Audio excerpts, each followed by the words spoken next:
kenalin dulu dong narasumber kita hari ini. Halo semuanya, aku Ayu. Halo Ayu, salam kenal. Nah sekarang gini aja deh, sebagai pembukaan kita mungkin bakal apa sih, kenalan dulu aja ya sedikit gitu ya tentang diri kita. Nah aku sendiri, nama aku tuh Cornelia, dipanggilnya Cornel, dan aku itu dari Fakultas Ilmu Komunikasi. Kalau Ayu gimana nih Ayu? Kalau aku nama Ayu, aku Ayu Samarinda dari mahasiswa Fakultas Teknik Kejuruteraan Bandung. Oke, tuh keren banget gak sih aku bisa ngundang ini apa sih namanya, anak teknik. Susah loh, anak teknik tuh sibuk, tau gak sih, sibuk banget. Sampai aku aja susah banget ngehubungin Ayu. Tapi nggak apa-apa, maksudnya itu adalah sebuah apa ya, aktivitas kamu. Jadi kalau menurut aku ya nggak apa-apa, itu keren sih malah ya. Kayak kalau aku sendiri kan pasti kita dari setiap major juga, setiap apa sih fakultas itu pasti beda-beda ya. Kayak kesibukannya, kayak misal kamu sibuknya apa, aku mah sibuknya apa gitu. Oke, kita langsung mulai aja ngomonginnya. Kan kita jadi sebenarnya kita tuh mau ngebahas tentang isu kemarin Ai. Jadi apa sih, tentang diskusi internasional yang kemarin kita tuh udah diskusi nih bareng-bareng gitu. Nah di situ kan kita udah ini ya, kita tuh ngebahas tentang private city. Nah kalau misalnya boleh tahu private city itu apa sih Ai? Sebenarnya private city sendiri itu adalah komunitas ketika suatu negara itu ada satu kota yang benar-benar diunggulkan.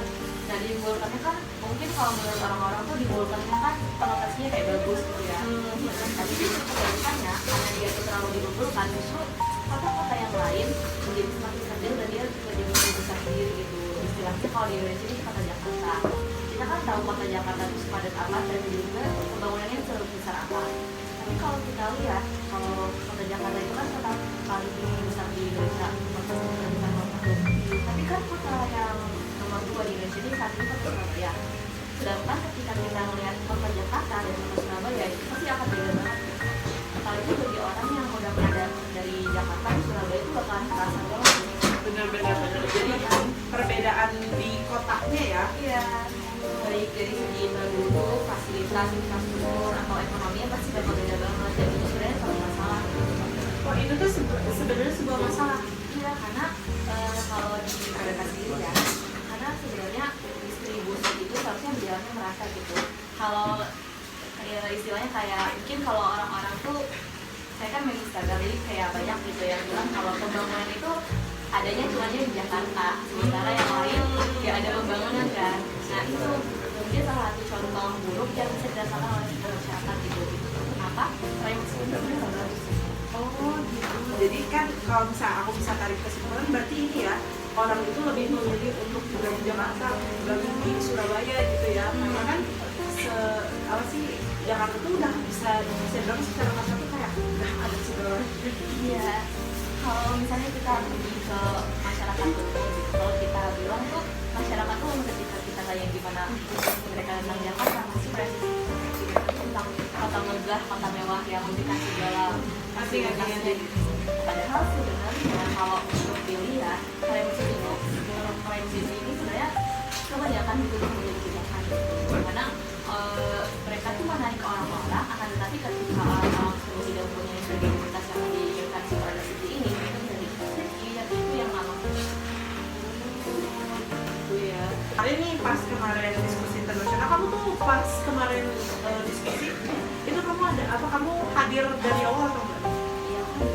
Kamu hadir dari awal kan? Nah jadi kamu tahu kan kayak kan alurnya gimana nih pas kita diskusi itu, wah makin kesana tuh makin banyak gitu ya. Dan juga kayak kan mereka juga minta kayak solusi mahasiswa nih, kayak mahasiswa tuh solusinya gimana tentang private city. Nah kalau menurut kamu sendiri sebagai anak PWK ya, itu ya, gimana sih menurut kamu gitu? Kalau private city itu masalah utamanya adalah seperti yang aku udah bilang tadi, masyarakat Indonesia ini mohon ya, mungkin ada sedikit kurang beredukasi mengenai sebenarnya private city ini nggak bagus gitu. Karena kalau kita mau melihat pasti kebanyakan orang ketika ada lulus, terutama yang ada di daerah pinggiran, ketika ditanya mau pergi kemana, sebenarnya bilangnya pergi ke Jakarta bakal sih. Dan itu sebenarnya nggak bagus gitu. Nah kalau kita mau untuk sebagai mahasiswa, mungkin kita bisa cara yang paling mudah ya, apalagi sekarang media sosial dari mana-mana, mungkin kita bisa bantu dalam mengedukasi masyarakat tentang bagaimana sih sebenarnya privacy itu, atau mungkin kita bisa memberdayakan orang-orang di sekitar kota Jakarta atau orang-orang yang terpinggirkan kayak terpinggirkan gitu. Itu juga bisa jadi salah satu. Bener sih, bener. Jadi kita gunain dulu ya media, karena kan sekarang memang media tuh pasti marak-marak banget ya, Sangat kayak powerful gitu. bener banget sih, bener. Itu salah satu solusinya ya, bener banget sih. Berarti sebagai mahasiswa kita harus lebih aware juga ya tentang climate city ini, bahwasannya ternyata climate city itu yang kita pikir dulu tuh kayak bagus, ternyata malah dia tuh berdampak gak bagus juga gitu ya buat kota-kota lain gitu lah. Karena pada kenyataannya kalau di BMK di Indonesia ya, pembangunan itu seharusnya merata, bukan hanya terlihat di sini. Jadi kalau misalnya di PWK sendiri kayak gimana sih sekarang fakta fakta Indonesia gitu, kota Indonesia gitu, kayak kota-kota di Indonesia itu climate city kayak gimana gitu yang kamu udah bilang tadi, apakah merata atau enggak nih? Kalau untuk dilihat ya, paling kalau bunyinya itu sebenarnya gampang banget ya untuk ditemukan isunya di Instagram atau mungkin yang main Twitter, bahkan lebih tahu lagi mengenai ini bahwa presiden kita saat ini, Presiden Jokowi kan sedang membangun pembangunan infrastruktur. Iya benar banget. Ya, sebenarnya itu juga walaupun sering dipandang negatif, sebenarnya kalau aku sendiri ya sebagai anak PWK, bukan berarti aku membawa PWK bakalan berkata seperti ini. Tapi kalau menurut aku tuh lumayan baik untuk pembangunan infrastruktur gitu. Karena dengan salah satu, kalau dari yang aku tangkap dari salah satu pasar mengenai perencanaan transportasi, jalan itu tuh adalah sebuah pembukaan utama dan awal pembuka dari pembangunan sebuah kota. Karena kalau kita mau pergi ke suatu tempat, pasti kita mesti nama dulu. Ada jalannya nggak? Iya benar sih. Iya kan? Benar banget sih. Kalau kita mau pergi ke yang jauh, kita mikir jalannya bagus nggak? Kalau kita mau pergi kemana-mana, kita mikir ada jalan lintasnya atau enggak. Jadi kalau dari yang aku lihat, sebenarnya untuk saat ini mungkin karena PWK ini sebenarnya adalah prodi yang merencanakan jangka panjang. Jadi menurut aku kalau untuk saat ini pembangunannya udah lebih baik lah. Jadi ya, Udah ada ininya ya. seenggaknya udah ada infrastruktur awal untuk membangun. Tapi kalau untuk dilihat jangka panjang ke depan ya, dengan harapan ini semoga aja bisa lebih baik lagi sih, karena bagaimanapun juga masih bisa terlihat ketimpangan di mana-mana gitu kan, terutama di bagian timur Indonesia yang mungkin udah nggak asing lagi gitu lah didengar masalah-masalah di sana gitu. Nah terus ini aku mau nanya juga deh, kalau misalnya kita nih kan climate city di Indonesia itu termasuk yang paling tinggi ya kemarin. Jadi kalau misalnya menurut kamu ada gak sih kayak contoh kota yang climate city-nya tuh kayak nggak kelihatan gitu satu sama lain, misal kota apa sama kota apa, jadi climate city-nya mereka tuh nggak kelihatan gitu. Kamu tahu nggak kira-kira ada contoh yang kayak gitu nggak sih? Biar jadi kebayang banget gini loh. Contohnya mungkin kayak di Amerika ya, kalau nggak salah climate city mereka tuh New York sama LA gitu. Oh iya. Iya kemarin ya, benar-benar. Nah itu tuh salah satu contoh yang bagus gitu, karena nggak ada ketika kita pergi ke New York dan kita pergi ke LA, pasti aku jujur aja aku nggak ke sana. Betul. Aku juga nggak pernah. Iya, aku juga nggak tahu jujur aja. Tapi ketika ya istilahnya secara singkat kita ngeliat bagaimana kehidupannya, nggak akan jauh berbeda gitu.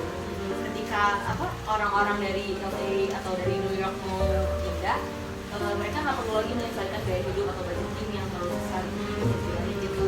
Itu sebenarnya contoh yang bagus, karena kalau di Indonesia kalau mau dibahas, istilahnya adalah UMR Jakarta seberapa dan UMR Surabaya seberapa, lalu penduduknya di Jakarta tuh dari data yang barusan aja aku cari tahu, penduduk di kota Jakarta tuh udah ada 10 juta.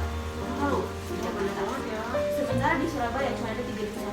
Gila, itu berapa kali lipat? Tiga kali lipat dari penduduk di Surabaya. Itu kan besar sekali ya. Iya. Dan jujur aja kalau untuk di hitung-hitung, itu kota Jakarta itu sudah tidak bisa lagi untuk menampung lagi si pertambahan penduduk maupun penduduk yang ada. Itu tuh udah bisa dibilang kota Jakarta itu udah sangat terbebani. Benar-benar. Berarti itu padat banget ya, kayak benar-benar padat banget. Sedangkan kan Surabaya tuh kalau nggak salah menjadi kota paling besarnya di Indonesia kedua atau apa, aku lupa kalau nggak salah gitu. Nah terus kayak sedangkan Jakarta 10 juta dan itu benar-benar jomplang jauh banget, kayak itu masalah banget sih, benar ini benar banget. Sebenarnya kota Jakarta sebenarnya ada satu kota yang lebih padat lagi, lebih banyak penduduknya lagi daripada kota Jakarta, tapi istilahnya masalahnya itu nggak separah Jakarta. Ambil aja ya penduduk kota di Jepang itu sebenarnya lebih banyak daripada di Jakarta. Kota di Tokyo itu jauh lebih banyak daripada Jakarta. Akan tetapi pemerintah mereka berhasil untuk membangun kota tersebut sehingga mereka jadi kota yang sustainable, kota yang bisa dihuni istilahnya, kota yang bisa dibilang tuh ketika ada orang yang mau datang tuh kalau untuk di Jakarta ya kita masih udah nggak asing lagi dengan penduduk-penduduk yang maaf berpikiran kumuh dan lain sebagainya. Kita ya bagus dan mereka juga tuh sebenarnya nggak ada pilihan lagi selain di Jakarta itu, karena kebanyakan ketika kita mau bertanya kepada mereka apa sih yang mereka dapat di sini, mereka pasti jawabnya ada Jadi emang asli sana ya makanya. ya. Kebanyakan ada yang asli sana, ada juga yang orang yang datang nggak tahu apa-apa, akhirnya tinggal di situ terus punya anak dan anak juga. Jadi mungkin dari Ayu sendiri nih kayak menurut Ayu nih gimana sih kayak mahasiswa atau fresh graduates tuh bisa kayak solusi kita tuh buat itu selain tadi apa sih menyebarluaskan atau mengedukasi itu apa lagi sih Ayu? Sebenarnya kalau untuk dibilang ya mahasiswa fresh graduate atau mahasiswa, kita kan nggak punya power yang sebesar itu untuk mengubah kultur.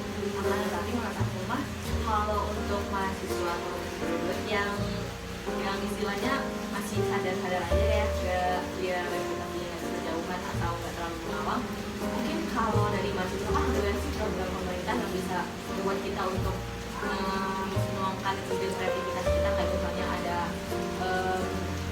PKM atau penelitian jurnal dan lain-lain. Mungkin sebagai mahasiswa terutama kayak yang ada concern di bidang tersebut maupun di bidang-bidang yang lain bisa gitu loh meneliti ataupun membuat jurnal atau membuat saran kepada pemerintah untuk bisa memperbaiki si privacy diri sendiri.